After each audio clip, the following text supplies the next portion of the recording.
అక్రమ phone tapping case మరో కీలక మలుపు తిరగనుంది. దాదాపు 21 నెలల తర్వాత ప్రభుత్వం తాజాగా ప్రత్యేక దర్యాప్తు బృందం సిట్ను అయితే ఏర్పాటు చేసింది. ఈ నిర్ణయంతో కేసు దర్యాప్తు వేగం పెరిగే అవకాశం కనిపిస్తుంది. ఇక హైదరాబాద్ సిపివిసి సజ్జనార్ సిట్ను అయితే నేతృత్వం వహించనున్నారు. ఇక ఆయనతో పాటు మరో 9 మంది ఉన్నతాధికారులను సిట్లో నియమిస్తూ డీజీపీ శివధర్మ రెడ్డి ఉత్తర్వులు జారీ చేశారు. ఇప్పటి వరకు ఈ కేసులో దర్యాప్తు చేపట్టిన జూబ్లీహిల్స్ ఏసీపీ వెంకటగిరినే సిట్ ప్రధాన దర్యాప్తు అధికారిగా అయితే కొనసాగించడం ప్రత్యేక ప్రాధాన్యత సంతరించుకుంది. ఇప్పటికే కేసులో 6 నిందితులను గుర్తించిన అధికారులు కొత్త బృందం రావడంతో ఇంకా ఎవరి పేర్లు బయటకు వస్తాయా అన్న ఆసక్తి అయితే పెరిగింది. దర్యాప్తు కొనసాగించేందుకు అవసరమైన అనుమతులతో జాప్యం జరిగిందనే విమర్శల మధ్య సిట్ ఏర్పాటు కావడం ముఖ్యంగా మారింది. సో ఫోన్ ట్యాపింగ్ ద్వారా ఎవరిని ఎలా బెదిరించారు అన్న అంశాలపై ఈసారి దర్యాప్తు మరింత విస్తరించే అవకాశం ఉన్నట్లు తెలుస్తుంది. వారం క్రితమే ఉన్నతాధికారులతో జరిగిన చర్చల తర్వాతే ఈ నిర్ణయం ఖరారైనట్లు సమాచారం. ఇక సిట్ వీలైనంత త్వరగా అభిప్రాయోగం అయితే పత్రం దాఖలు చేయనున్నట్లు ఉత్తర్వుల్లో అయితే స్పష్టం చేశారు. దీంతో ఈ కేసు దర్యాప్తు ఇప్పుడు వేగం పుంజుకునిందనే విశ్లేషణలు అయితే వినిపిస్తున్నాయి. ఇక ఇదే అంశానికి సంబంధించి పూర్తి సమాచారాన్ని మా ప్రతినిధి మనోజ్ అయితే అందిస్తారు. చెప్పండి మనోజ్, అప్డేట్స్ ఏంటి?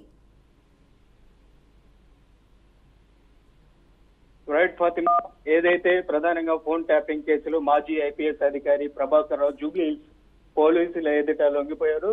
దానికి సంబంధించినటువంటి ప్రధానంగా ఏదైతే ఉందో ఆయన గత ప్రభుత్వంలో మాజీ ఐపీఎస్ అధికారిగా కొనసాగుతున్నారు. అటువంటి ఆయనకి ఇంటెలిజెన్స్ చీఫ్ గా ఇచ్చారు. అటువంటి సమయంలోనే పెద్ద పెద్ద రాజకీయ నేతలు, వ్యాపారాలకు సంబంధించినటువంటి నేతలను కూడా ఫోన్ ట్యాపింగ్ చేశారనేటువంటి ఆరోపణలు సిఐడికి సంబంధించినటువంటి చీఫ్ ప్రభాకర్ రావు మీద ఉన్నాయి. ప్రధానంగా ఈ ఆరోపణల వెనుక ఆయన ఏదైతే కాంగ్రెస్ ప్రభుత్వం అధికారంలోకి వచ్చినప్పటి నుంచి ఆయన బయట దేశాలకు వెళ్ళిపోయినటువంటి పరిస్థితి ఉంది. తాజాగా ఆయన్ని ఇండియాకి రప్పించారు. ఇందులో భాగంగానే ఏదైతే ఆయన ఉన్నటువంటి మాజీ ఐపీఎస్ అధికారి ప్రభాకర్ రావు జూబ్లీహిల్స్ పోలీసుల ఎదుట గత వారం రోజుల క్రితం లొంగిపోయారు. ప్రధానంగా అక్కడ ఉన్నటువంటి ఏసీపీ అధికారి వెంకటగిరి ముందు ఆయన హాజరయ్యారు. దీనికి సంబంధించినటువంటి ఏదైతే సిట్ ఇప్పటికే వారం రోజుల పాటు సుప్రీంకోర్టుని అనుమతి కోరడంతో సిట్ వారం రోజుల పాటు సిఐడికి సంబంధించినటువంటి ఏదైతే ప్రభాకర్ రావును విచారించింది. ఏదైతే ఆయన ఫోన్ ట్యాపింగ్ కి ఎలా పాల్పడ్డారు, అప్పట్లో ఉన్నటువంటి ఏదైతే కేసీఆర్ కి సంబంధించినటువంటి బీఆర్ఎస్ ప్రభుత్వంలో ఆయన ఇంటెలిజెన్స్ చీఫ్ గా ఉన్నటువంటి నేపథ్యం, రాజకీయ నేతలతో పాటు సెలబ్రిటీలు, అలాగే వ్యాపారవేత్తలు, ఇక ఉన్నటువంటి ఏదైతే ఆయన బీఆర్ఎస్ పార్టీలో ఉన్నటువంటి సొంతంగా ఎవరైతే మంత్రులు పక్క పార్టీలకి వెళ్తున్నారు, ఎమ్మెల్యేలు, అటువంటి ఫోన్లు కూడా ట్యాపింగ్ చేశారనేటువంటి ఆరోపణలు ప్రధానంగా ఉన్నాయి. దీనికి సంబంధించినటువంటి కాల్ హిస్టరీని కూడా ఇప్పటికే సిట్ అధికారులు దర్యాప్తును సేకరించారు. వారం రోజుల పాటు ఏదైతే అక్కడ ఉన్నటువంటి చీఫ్ తాప్సీర్ ఇక్బాల్ నేతృత్వంలో విచారణ జరుగుతుంది. దాదాపు ఆయన్ని 7 రోజుల పాటు సిట్ అధికారులు కస్టడీకి తీసుకున్నారు. డిసెంబర్ 12 నుంచి 18 తారీఖు వరకు ఆయన్ని విచారించారు. ఏదైతే కస్టడీలు కూడా అనుమతించాలనేసి కూడా ఇప్పటికే కాంగ్రెస్ కు సంబంధించినటువంటి ప్రభుత్వం, ఇక్కడ ఉన్నటువంటి ప్రభుత్వం ఇప్పటికే సుప్రీంకోర్టును ఆశ్రయించింది. సుప్రీంకోర్టు కూడా దానికి అనుమతి ఇచ్చింది.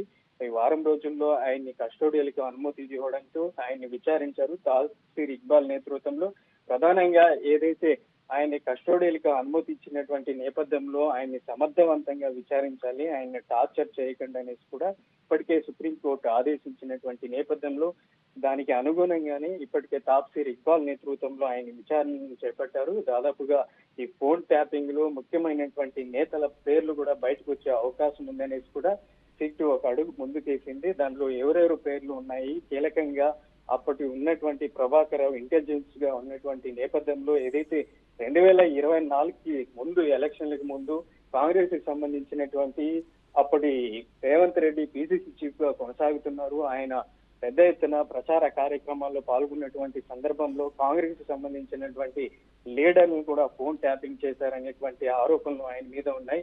ప్రధానంగా ఈ కాంగ్రెస్ పార్టీకి సంబంధించినటువంటి నేతల్లో ఎవరైతే పట్టి విక్రమార్క, అలాగే ఉత్తమ్ కుమార్ రెడ్డి, శ్రీధర్ బాబు, ఇంకా ఉన్నటువంటి ఏదైతే కోమటిరెడ్డి రాజగోపాల్ రెడ్డి, కోమటిరెడ్డి వెంకటరెడ్డి, ఇట్లాంటి కీలకమైనటువంటి నేతలను ఫోన్ ట్యాపింగ్ చేశారు. అలాగే సెలబ్రిటీలకు సంబంధించినటువంటి వాళ్ళని కూడా ఫోన్ ట్యాపింగ్ చేశారు.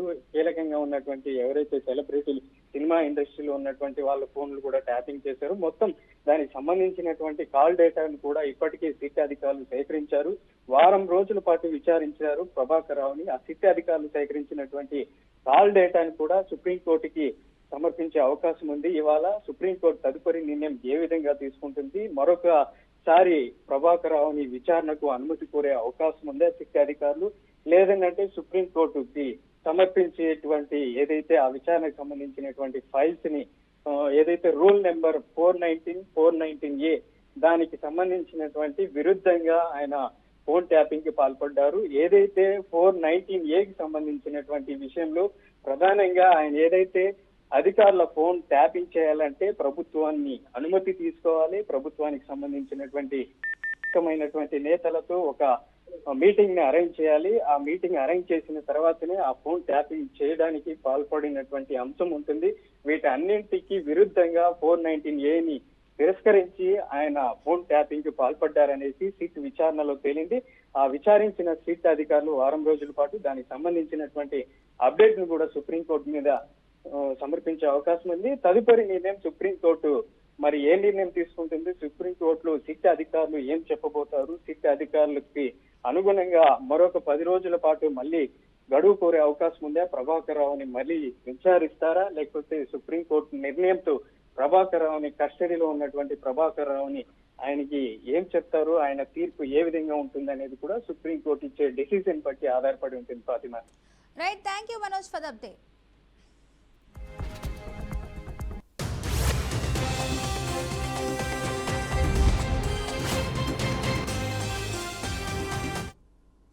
అక్రమ ఫోన్ ట్యాపింగ్ కేసు మరో కీలక మలుపు తిరగనుంది. దాదాపు 21 నెలల తర్వాత ప్రభుత్వం తాజాగా ప్రత్యేక దర్యాప్తు బృందం సిట్ ను ఏర్పాటు చేసింది. ఇక ఈ నిర్ణయంతో కేసు దర్యాప్తు వేగం పెరిగే అవకాశం కనిపిస్తుంది. హైదరాబాద్ సిపివిసి సజ్జనార్ సిట్ కు నేతృత్వం వహించనున్నారు. ఆయనతో పాటు మరో 9 మంది ఉన్నతాధికారులను సిట్ లో నియమిస్తూ డీజీపీ శివధర్ రెడ్డినైతే ఉత్తర్వులు జారీ చేశారు. ఇక ఇప్పటి వరకు ఈ కేసులో దర్యాప్తు చేపట్టిన జూబ్లీ హిల్స్ ఏసీపీ వెంకటగిరినే సిట్ ప్రధాన దర్యాప్తు అధికారిగా కొనసాగించడం ప్రత్యేక ప్రాధాన్యం సంతరించుకుంది. ఇప్పటికే కేసులో 6 నిందితులను గుర్తించిన అధికారులు కొత్త బృందం రావడంతో ఇంకా ఎవరి పేర్లు బయటకు వస్తాయా అన్న ఆసక్తి పెరిగింది. ఇక దర్యాప్తు కొనసాగించేందుకు అవసరమైన అనుమతులతో జాప్యం జరిగిందనే విమర్శల మధ్య సిట్ ఏర్పాటు కావడం ముఖ్యంగా మారింది. ఇక ఫోన్ ట్యాపింగ్ ద్వారా ఎవరిని ఎలా బెదిరించారు అన్న అంశాలపై ఈసారి దర్యాప్తు మరింత విస్తరించే అవకాశం ఉన్నట్లు తెలుస్తుంది. వారం క్రితమే ఉన్నతాధికారులతో జరిగిన చర్చల తర్వాతే ఈ నిర్ణయం ఖరారైనట్లు సమాచారం. ఇక సిట్ వీలైనంత త్వరగా అభియోగ పత్రం దాఖలు చేయనున్నట్లు ఉత్తర్వుల్లో అయితే స్పష్టం చేశారు. దీంతో ఈ కేసు దర్యాప్తు ఇప్పుడు వేగం పుంజుకునుందనే విశ్లేషణలు అయితే వినిపిస్తున్నాయి.